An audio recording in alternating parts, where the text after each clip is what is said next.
Welcome back. EFF President Julius Malema is calling for Parliament to pass legislation paving the way for government to take control of all banks. His party is calling for the nationalisation of banks without compensation, but other political parties have rejected this motion, saying this model won't work in South Africa. Malema led the motion, saying banks have refused to transform and don't comply with the targets of government. He says black South Africans play no meaningful role in this multi-trillion rand industry. These banks own and control the houses, cars and properties of so many people in South Africa.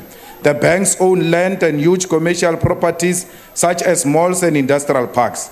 Banks control and run the lives of so many people.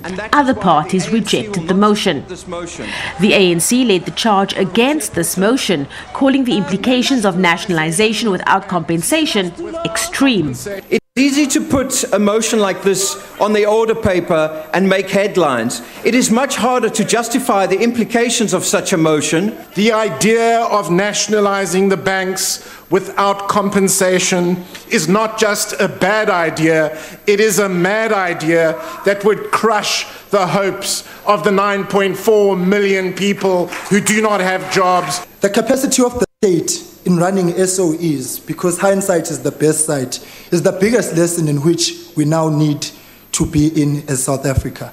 There is a culture of a collapse of these entities, corruption and incompetence. The question then becomes, does the state have the capacity to even begin to run these banks? It's an emphatic no. The National Freedom Party believes that it would be a betrayal of those who won us our freedom if we are to start dabbling in social economic experiment, embracing radical and so-called revolutionary economic models, which have failed miserable when implemented elsewhere in the world. Malema said state ownership of banks is the only way to ensure banks play a meaningful role in the country.